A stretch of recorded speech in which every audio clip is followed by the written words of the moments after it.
Assalamualaikum warahmatullahi wabarakatuh. Selamat siang. Salam sejahtera untuk kita semua. Alhamdulillahirrabbilalamin. Pada kesempatan ini kita akan membahas materi metodologi penelitian tentang instrumen penelitian. Kemampuan akhir yang diharapkan dari pembelajaran ini adalah mahasiswa mampu menyusun instrumen penelitian. Instrumen penelitian ini adalah alat bantu yang digunakan oleh peneliti dalam kegiatannya mengumpulkan data agar kegiatan tersebut menjadi sistematis dan dipermudah olehnya. Kemudian definisi lain, instrumen itu sendiri adalah suatu alat yang memenuhi persyaratan akademis sehingga dapat digunakan sebagai alat untuk mengukur suatu objek, ukur atau mengumpulkan data mengenai suatu variabel penelitian. Ciri-ciri instrumen yang baik yaitu pertama, valid, yang tentunya akan diukur dengan validitasnya, kemudian reliable dengan dilihat reliabilitasnya, kemudian sensitif, kemudian objektif, tinggi, dan kelima visibilitas baik.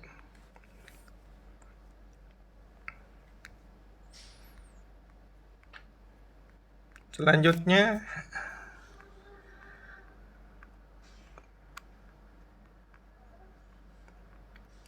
validitas itu sendiri tentunya kita harus melihat dulu instrumen ini bisa digunakan atau tidak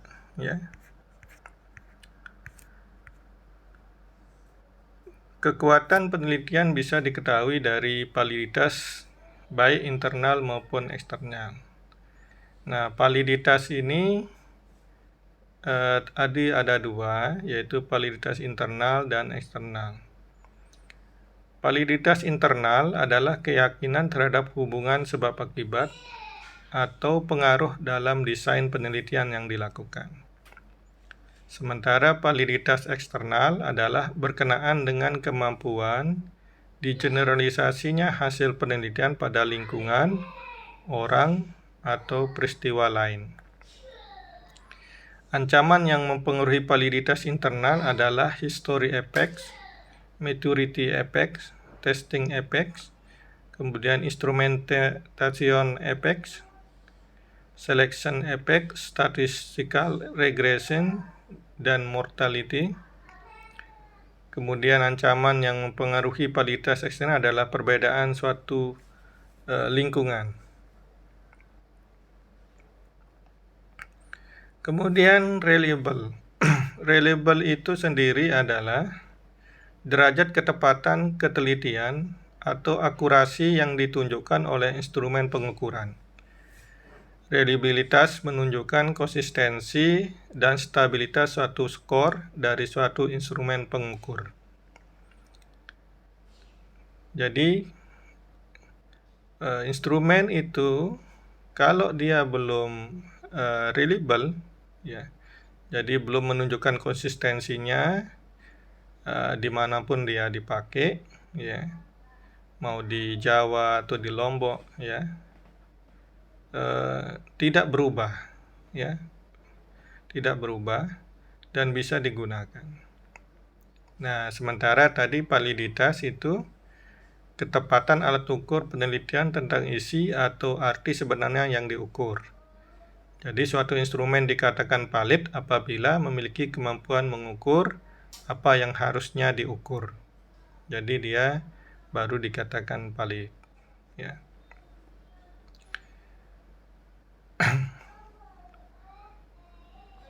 Kemudian yang ketiga, sensitivitas atau sensitif. Nah, sensitif ini adalah sebagai kemampuan satu instrumen untuk melakukan diskriminasi yang diperlukan untuk masalah penelitian. Biasanya terpenuhi bila derajat validitas dan reliabilitas instrumen tinggi. Nah, jadi artinya bisa dipakai ya secara baik ya, cara baik. Kemudian objektivitas atau objektif adalah derajat pengukuran instrumen bebas dari pendapat penilaian subjektif, bebas dari bias dan perasaan orang-orang yang menggunakan tes. Ya, jadi kalau misalnya respondennya akan menjawab ya instrumen kita, dia tidak menjawab dengan jawaban yang salah atau dengan jawaban yang ambigu misalnya. Ya, jadi tidak tidak pas ya atau tidak pasti ya. Masih abstrak. Nah, itu makanya harus ada objektifnya ya. Kemudian visibilitas.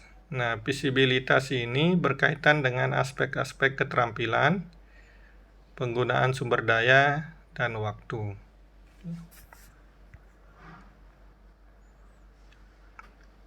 Kemudian jenis-jenis daripada instrumen penelitian. Ya, di sini ada kuesioner atau angket, kemudian pedoman wawancara, pedoman observasi, pedoman dokumentasi, kemudian ada tes, ada checklist, dan peneliti.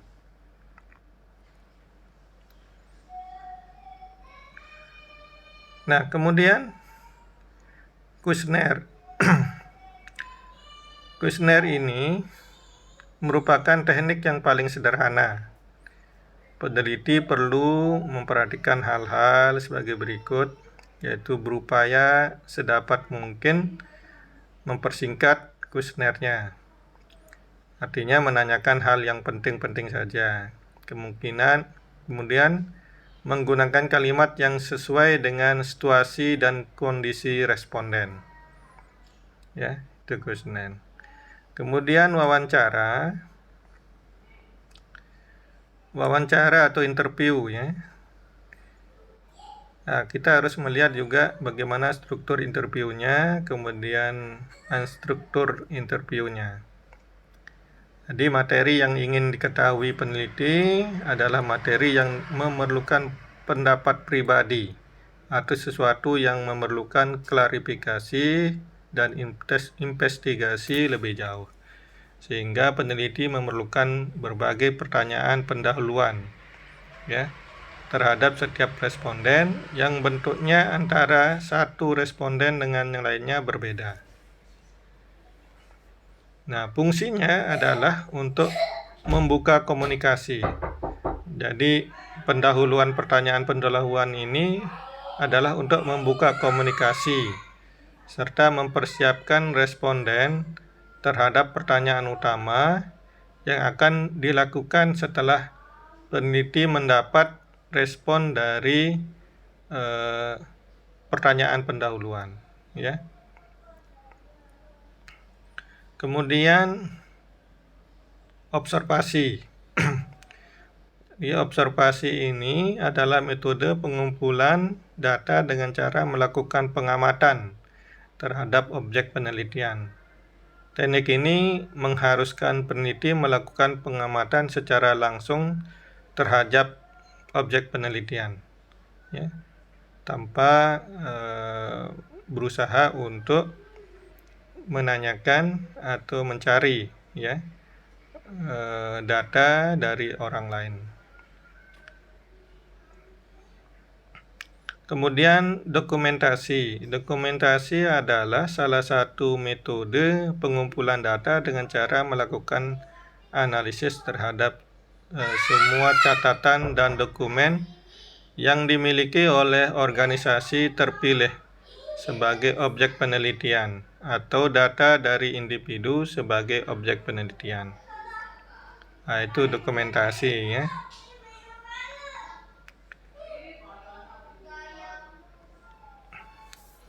Selanjutnya tes ya. Tes ini artinya kita memberikan pertanyaan-pertanyaan untuk mengetahui sejauh mana kemampuan dari responden ya.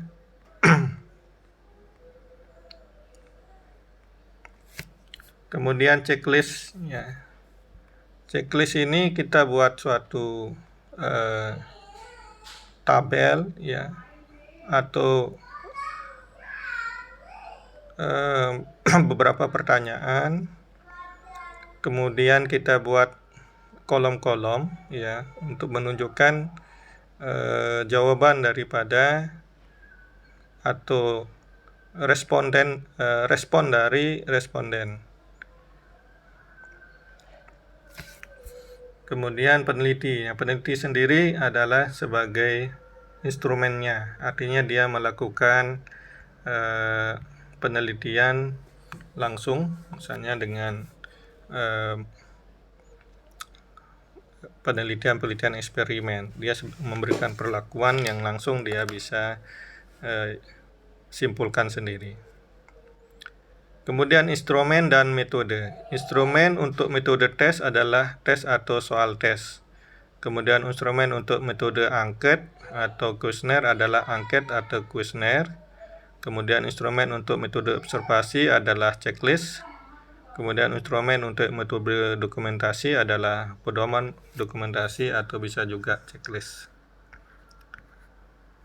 Kemudian kriteria instrumen yang baik ya. Tadi reliabilitas, validitas, sensitivitas, objektivitas, dan visibilitas. Nah, kemudian validitas sendiri tadi sudah disampaikan bahwa kemampuan alat ukur untuk mengukur apa yang seharusnya diukur.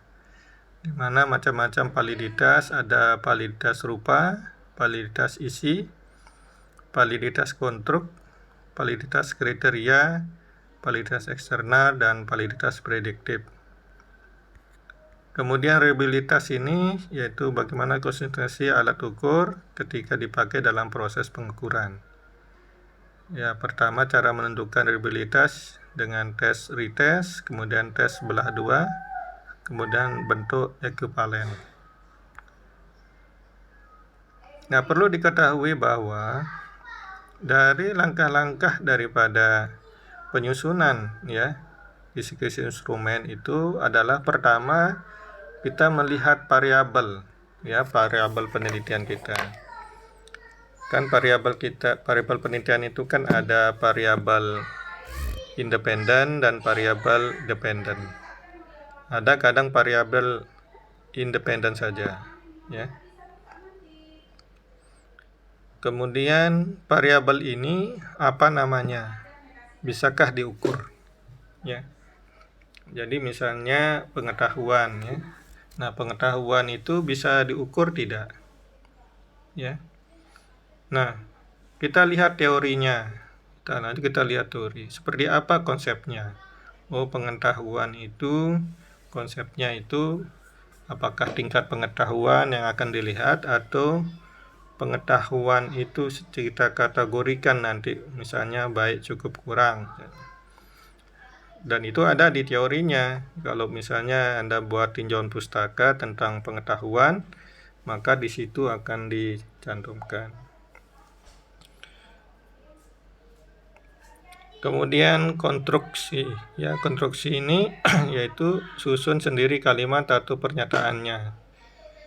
Nah, jadi pengetahuan misalnya hubungan pengetahuan ibu tentang ASI eksklusif misalnya. Berarti nanti konstruksi dari susunan kalimatnya itu, pernyataannya itu akan menunjukkan teori konsep daripada ASI eksklusif itu sendiri. Ya.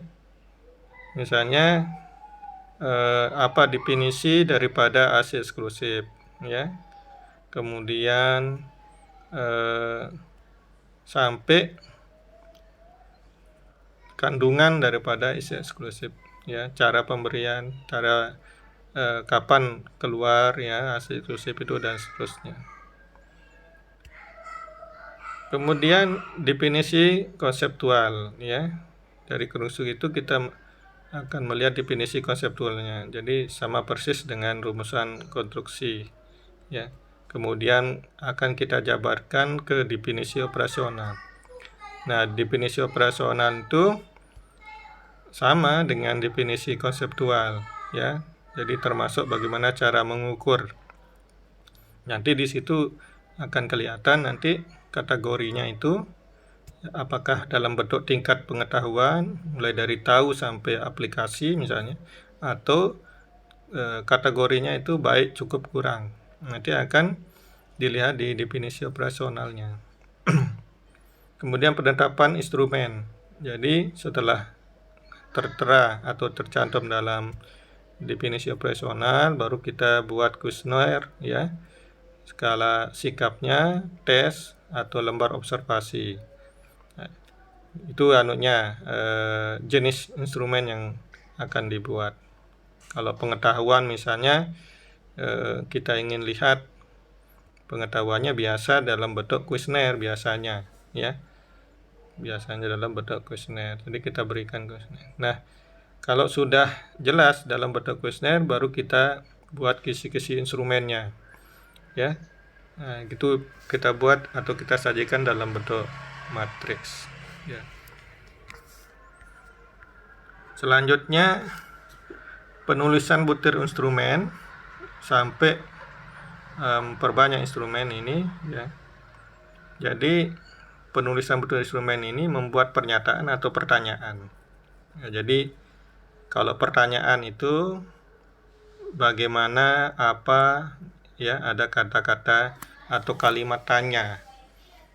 Sementara pernyataan itu, ya, bukan pertanyaan atau kalimatnya itu dia menyatakan sesuatu, ya. Contohnya misalnya apakah ibu yang melahirkan itu boleh memberikan ASI langsung kepada bayinya, gitu kan. Jadi berarti itu dalam bentuk pertanyaan. Tapi kalau dalam bentuk pernyataan, ibu apabila dia melahirkan, dia segera memberikan ASI eksklusif. Misalnya seperti itu, ya. Dan jawaban pernyataan sama pertanyaan dia beda, ya. Beda. Kemudian uji coba instrumen, ya. Jadi setelah instrumen kita buat, kita uji coba. Dilakukan terhadap calon sampel yang setara. Misalnya begini, kita mau meneliti di mahasiswa S1, ya, mahasiswa S1 semester 6. Ya. Nah, artinya ada 2 kelas di situ. Nah, kita ingin meneliti satu kelas, misalnya di kelas A1. Nah, kita coba ini jangan di kelas A1 instrumen ini, tapi di kelas A2, ya. Di kelas A2 misalnya. Sehingga nanti kalau kita gunakan di kelas A1, berarti kan tidak, karena itu kan belum kita teliti, atau itu adalah responden kita, jadi tidak bisa dilakukan di responden kita, jadi harus dilakukan di responden lain yang setara atau yang sama, ya, sama kelasnya, ya, tingkatannya gitu. Nah, setelah kita lakukan uji coba, baru kita analisis hasil uji coba. Nah, di situ nanti akan diketahui item yang memenuhi syarat dan item yang harus di drop atau dikeluarkan, ya.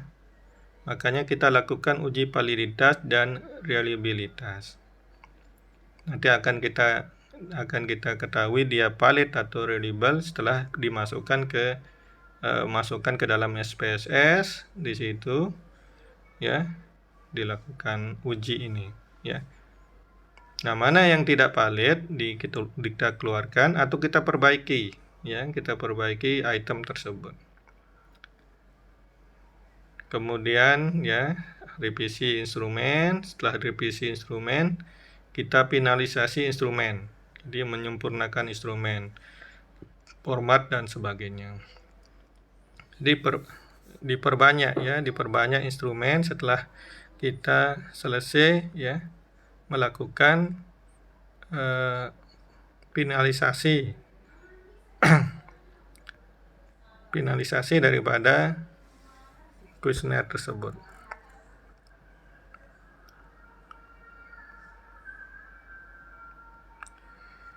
Selanjutnya variabel ya. Jadi variabel yang kita teliti ya harus ya kita lihat teori-teori ya. Seperti misalnya teori A, teori B, teori C, teori D. Kalau pengetahuan misalnya teorinya Nur Salam kita ambil. Kemudian teori B-nya itu mungkin Hidayat ya. Teori C-nya itu mungkin Suci Ningsih ya. Teori D-nya itu mungkin Fadilah ya. Nah, jadi setelah kita lihat dari keempat teori ini, bisa saja 2 teori juga bisa, tidak mesti harus 4 ya. Tapi semakin banyak teori, semakin banyak ya konsep yang bisa kita buat dari satu variabel tersebut. Seperti tadi pengetahuan aja kan banyak ahli ya, banyak pakar tentang itu dan bisa kita gunakan. Nah, kemudian setelah kita ambil keempat itu, kemudian kita konstruksi atau kita buat ya definisi konseptualnya. Setelah kita buat konstruksi instrumennya, kemudian kita lihat atau kita masukkan ke definisi operasionalnya. Nah, di situ kan ada indikator dari definisi operasionalnya, baru kita buat item atau butir-butir pertanyaan atau butir-butir dari kuesioner. Nah, di sini misalnya contoh motivasi berprestasi. Nah, di sini ada teori Maslow, ada teori Murray, ada teori Herzberg, ada teori McLean ya. Nah, di situ bahwa motivasi berprestasi adalah sesungguhnya atau daya dorong seorang untuk berbuat lebih baik dari apa yang pernah dibuat atau diraih sebelumnya maupun yang dibuat atau diraih orang lain. Nah, di sini dari motivasi berprestasi tadi bisa ditarik bahwa satu, berusaha untuk unggul dalam kelompoknya, kemudian menyelesaikan tugas dengan baik, kemudian rasional dalam meraih keberhasilan, yang keempat menyukai tantangan, yang kelima menerima tanggung jawab pribadi untuk sukses, yang keenam menyukai situasi pekerjaan dengan tanggung jawab pribadi, umpan balik, dan risiko tingkat menengah. Nah, dari item-item ini baru kita buat butir pertanyaan atau pernyataan. Kemudian yang mempengaruhi pemilihan metode dan instrumen, yang pertama tujuan penelitian. Jadi tujuan penelitian ini ya misalnya tujuan khususnya misalnya untuk mengidentifikasi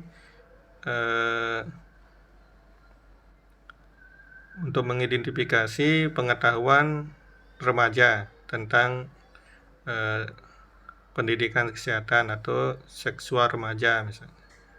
Ya. Kalau sudah mengatakan bahwa di situ tujuannya untuk mengidentifikasi, maka instrumen kita berarti harus kita buat dalam bentuk kuesioner. Ya. Sampel penelitian.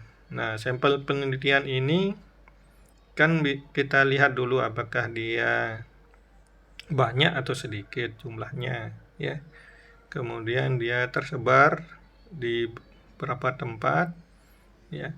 Sehingga nanti misalnya kalau dia kuesionernya, sampelnya ini misalnya mahasiswa, ya. Nah, mahasiswa ini kan dia bertempat di satu tempat. Jadi kita bisa buat kuesioner, ya, untuk mendapatkan data sekaligus misalnya dalam satu waktu, ya. Tapi kalau sampel penelitiannya ini penelitian eksperimen, ya, berarti nanti kita buat lembar observasi, ya, lembar observasi atau checklist. Kalau misalnya dia eksperimen tapi di tempat yang satu tempat begitu, ya, kita bisa langsung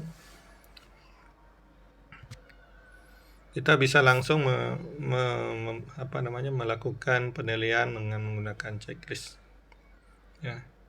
Jadi lokasi tadi, ya, kemudian pelaksana, ya. Pelaksananya ini kan tergantung, kalau dia hanya sendiri lebih cepat dia menggunakan kuesioner, tapi kalau dia banyak bisa wawancara, ya.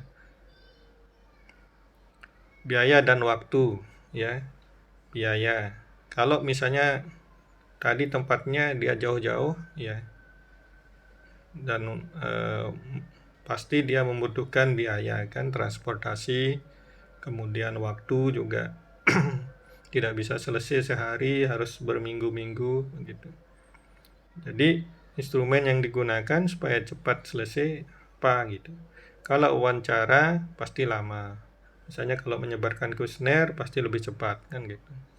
Jadi bisa diambil, misalnya dikasih pagi bisa diambil sore, bisa seperti itu kuesioner. Tapi wawancara kan harus ketemu, ya. Nah, itu perbedaannya. Kemudian data, ya, data yang diambil adalah apakah data, ya, data sekunder atau data primer, ya. Kalau data primer berarti kita langsung ke responden, tapi data sekunder kita bisa di atas meja aja, ya, kita ambil kita ambil bisa, ya, kalau data sekunder. Jadi, ya, contohnya misalnya data sekunder itu laporan puskesmas. Nah, bisa kita duduk di atas meja, kita melihat laporan puskesmas. Dari laporan puskesmas itu kita dapat, ya, contoh misalnya data sekunder itu umur, biasanya kan ada umur, pekerjaan, itu pasti tertera dia di laporan, ya. Tapi kalau sikap, perilaku, kebiasaan, kemudian pengetahuan itu tidak bisa kita menggunakan data sekunder, tapi menggunakan data primer, dan itu pasti membutuhkan waktu dan tempat. Dan instrumennya juga disesuaikan, ya, sehingga bisa diambil secepat mungkin. Kemudian rancangan penyusunan kisi-kisi instrumen. Ada kisi-kisi umum, ada kisi-kisi khusus. Kisi-kisi umum adalah kisi-kisi yang dibuat untuk menggambarkan semua variabel yang diukur, dilengkapi dengan semua kemungkinan sumber data, semua metode dan instrumen yang mungkin dapat dipakai. Jadi, ya, kisi-kisi umum ini ya seperti data pribadi, ya, karakteristik responden, ya. Kemudian kalau kisi-kisi khusus sendiri yaitu kisi-kisi yang dibuat untuk menggambarkan rancangan butir-butir yang akan disusun untuk suatu instrumen, ya. Jadi kalau seperti tadi, ya, kerjanya perilaku, ya, perilaku tentang apa dulu, ya. Kepatuhan misalnya, kepatuhan terhadap minum obat pada penderita TBC gitu kan. Jadi kisi-kisinya itu adalah 5 benar itu, ya. Bagaimana benar obatnya, benar dosisnya, benar waktunya, benar cara mengkonsumsinya, cara memberikannya, ya, dan terusnya. Jadi itu bisa kita jadikan kisi-kisi, ya, dari instrumen. Kemudian manfaat dari rancangan penyusunan instrumen. Yang pertama adalah peneliti memiliki gambaran yang jelas dan lengkap tentang jenis instrumen dan isi dari butir-butir yang akan disusun. Jadi harus memang tergambar jelas, ya. Jadi kalau dia masih abstrak, masih dia tidak mencerminkan tujuan daripada penelitiannya, maka instrumen tersebut tidak bisa dipakai. Jadi kita bicara tentang pengetahuan tentang posyandu misalnya, tapi isinya itu tentang program kerja puskesmas, ya, tidak nyambung. Jadi khusus tentang posyandu saja, ya. Jadi beda antara program kerja puskesmas secara umum aja sudah beda. Posyandu itu bagian daripada program kerja puskesmas. Jadi ini terlalu luas kalau dia menanyakan tentang program kerja puskesmas itu. Kemudian yang kedua, peneliti akan mendapatkan kemudahan dalam menyusun instrumen karena kisi-kisi ini berfungsi sebagai pedoman dalam menuliskan butir-butir, ya. Kemudian yang ketiga, instrumen yang disusun akan lengkap dan sistematis karena ketika menyusun kisi-kisi peneliti belum dituntut untuk memikirkan rumusan butir-butir, ya. Jadi kalau sudah ada instrumen, maka lebih mudah kita, ya, untuk mendapatkan data yang kita inginkan.